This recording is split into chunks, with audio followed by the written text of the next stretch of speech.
2026 May 3 NEET എക്സാമിനേഷൻ്റെ final day.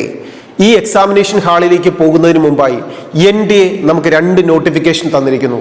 ഈ notifications മനസ്സിലാക്കി വേണം എക്സാം ഹാളിലേക്ക് പോകാൻ. ഇനി എക്സാം ഹാളിലേക്ക് പോകുന്ന എല്ലാ വിദ്യാർത്ഥികൾക്കും ആൽഫ എൻട്രൻസ് അക്കാഡമിയും ആൽഫ ജീനിയസ് ഇൻ്റഗ്രേറ്റഡ് സ്കൂളും വിജയാശംസകൾ നേർന്നുകൊള്ളുന്നു. ഇനി എന്തൊക്കെയാണ് ഈ നോട്ടിഫിക്കേഷൻ? ഒന്നാമത്തെ നോട്ടിഫിക്കേഷൻ പറഞ്ഞിരിക്കുന്നത് ബയോമെട്രിക് ഡിവൈസുകളിൽ എക്സാം ഹാളിലേക്ക് നാം എൻട്രി ചെയ്യുന്ന സമയത്ത് എന്തെങ്കിലും ഡിലേ വന്നാൽ നിങ്ങൾ ടെൻഷൻ വേണ്ട, നമുക്കൊരു അഫിഡവിറ്റ് സൈൻ ചെയ്ത് എക്സാം ഹാളിലേക്ക് എൻട്രി ചെയ്യാം. എന്താണ് ഈ ബയോമെട്രിക് ഡിവൈസിനുള്ള ഒരു ഡിലേയെ കുറിച്ച് പറഞ്ഞിരിക്കുന്നത്? നമുക്കറിയാം, എക്സാം ഹാളിലേക്ക് പോകുമ്പോൾ നമ്മുടെ കയ്യിൽ കരുതേണ്ട 4 ഡോക്യുമെന്റ്സുകൾ. 1 ഹാൾ ടിക്കറ്റ്, 2 എക്സ്ട്രാ ഒരു പാസ്പോർട്ട് സൈസ് ഫോട്ടോഗ്രാഫ്, 3 വാലിഡ് ആയിട്ടുള്ള ഒരു ID പ്രൂഫ്, 4 ട്രാൻസ്പെറൻ്റ് ആയിട്ടുള്ള ഒരു വാട്ടർ ബോട്ടിൽ. ഇത്രയും കാര്യങ്ങൾ മാത്രം മതി. 3-ാം തീയതി കൃത്യം ഒരു 11 മണിയോടുകൂടി എക്സാമിനേഷൻ സെന്ററിലെത്തുക. 1:30 ഗേറ്റ് ക്ലോസ് ചെയ്യും. 1:45 ആകുമ്പോൾ ക്വസ്റ്റ്യൻ ബുക്ക്ലെറ്റും OMR ഷീറ്റും എല്ലാം നിങ്ങളുടെ കയ്യിൽ കിട്ടി ഒന്ന് ഉറപ്പുവരുത്തുക. 2 മണിക്ക് കൃത്യമായിട്ട് ക്വസ്റ്റ്യൻ ബുക്ക്ലെറ്റ് ഓപ്പൺ ചെയ്യണം.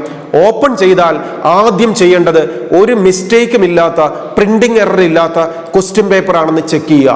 നല്ല കോൺഫിഡൻസോടെ ഓരോ ക്വസ്റ്റ്യൻ വായിക്കുക, OMR ഫില്ല് ചെയ്ത് മുന്നോട്ട് പോവുക. ഇനി OMR ഷീറ്റിൽ നിങ്ങളുടെ റോൾ നമ്പറും പേരും ഒക്കെ എൻട്രി ചെയ്യുന്ന സമയത്തും മിസ്റ്റേക്കുകൾ ഇല്ലാതെ ചെയ്യുക.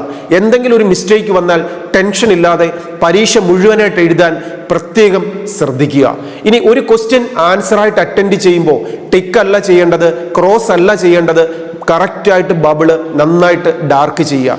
ഇതിന് വേണ്ട റഫ് ഷീറ്റുകളും പെന്നും എല്ലാം എക്സാം ഹാളിൽ തരും. ഇതൊന്നും നാം കൊണ്ടുപോകണ്ട. 2-മതായിട്ട് എൻട്രൻസ് കമ്മീഷൻ തന്നിരിക്കുന്ന നോട്ടിഫിക്കേഷൻ ഡ്രസ് കോഡിനെ കുറിച്ചാണ്.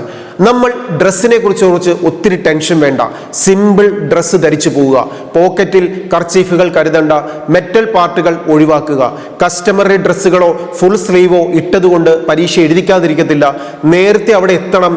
കൃത്യമായി ഫ്രിസ്കിങ്ങിനും ഐ സ്കാനിങ്ങിനും ബയോമെട്രിക് പ്രോസസ്സിങ്ങിനും കൃത്യമായിട്ട് വിധേയരാകണം. ഇത്ര മാത്രമേ ഉള്ളൂ. പരീക്ഷ കോൺഫിഡൻസോടെ എഴുതാൻ കുട്ടികളെ ടെൻഷനിലാക്കുന്ന ഒരു കാര്യവും എക്സാമിനേഷൻ സെന്ററിൽ ചെയ്യുകയില്ല.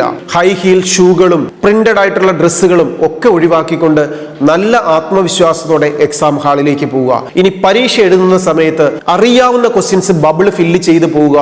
മാക്സിമം ക്വസ്റ്റ്യൻസ് ചെയ്യുക. ഇനി ഫൈനൽ മൊമെന്റിലും എക്സാമിനേഷൻ സെന്ററിനെ കുറിച്ച്, എക്സാം എഴുതുന്ന പാറ്റേണിനെ കുറിച്ച്, ക്യാരി ചെയ്യേണ്ട ഐറ്റത്തെ കുറിച്ച് എന്തെങ്കിലും ഡൗട്ട്സുകൾ വന്നാൽ ആൽഫയിലേക്ക് വിളിക്കാം. നിങ്ങളെ സപ്പോർട്ട് ചെയ്യാൻ എല്ലാവരും കൂടെ ഉണ്ടാവും. All the best.